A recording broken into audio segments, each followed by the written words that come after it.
There's a thing you do as a kid when you do present measuring, right? Where it's like before Christmas and you look under the tree. Nick has like 6 or 7 presents. And I had like 3 presents. And 2 of them looked tiny. Sheriff!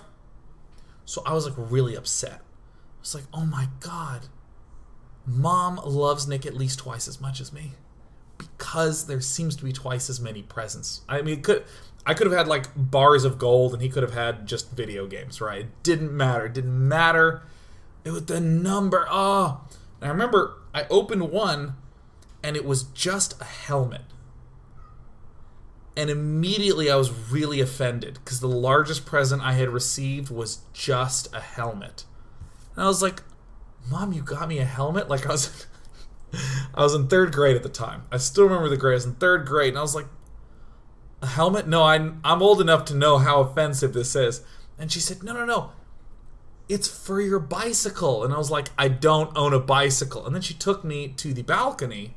And apparently I was not a balcony person because I had not looked out there in weeks where there had been a bicycle. Oh, and she got me a whole bicycle. And I was like, oh my god, I think this is cool, right? You didn't process shit as a kid. I didn't understand the implications of this. I was just like, well, this is, you know, coming back to present measuring. Nick got 6 presents, but volumetrically I've won, right? This displaces more water and presents than my brothers. So it was cool. I was like, well, at least Mom thinks I'm the shit. That's totally cool. So my grandparents' house, which is really the epicenter for everything. I spent a lot of time at my grandparents' house because it was me and my brother and my mom and my grandparents. So I'd like walk home from school to my grandparents' house. We would go there all the time, you know, and we just brought the bicycle there, and I would like come home from school on a bicycle from my grandparents' house to places. And I remember at first my mom was like, you're only allowed to go to the end of the street and back. But it was cool because I could start going faster and faster, which was obviously not very fast. I didn't have really powerful 3rd grade legs or anything, which sounds in some way inappropriate to talk about, but I'm just describing physiology. It's important that we all stay mature and note that I didn't have muscular, thick 3rd grade legs.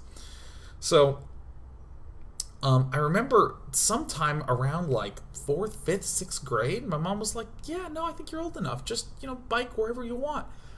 And it's just like this whole world opened up where I started to explore all over the neighborhood, every single street that was anywhere within the huge block area. I just explored, and once I did that, I went to the other block nearby and explored all of that, and I knew how everything connected to everything.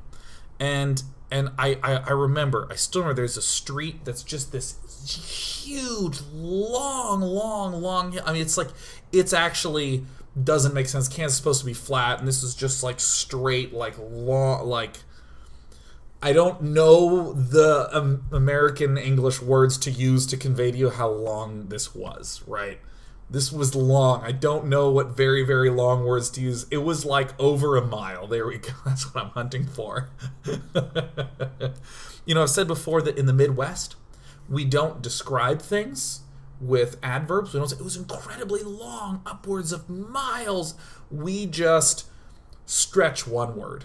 Oh, that hill's long. Oh, it's good. That's what we do. We just stretch the adjective. So, long fucking hill. And it had these giant trees that formed this huge canopy over this street. And I would always bike all over the place, scouting, exploring. And whenever I would come home, I would go down that street, that really long street with the canopy of trees. And there's a lot of weather in Kansas City. It's not like the sort of still, dry air of California. So there was always wind. There were always clouds. And in the summer, it was always really hot. And I remember during those hot summers, there would be this just painterly blue sky with these white fluffy clouds and these rich lush green trees with these huge thick brown trunks that canopied the entire street.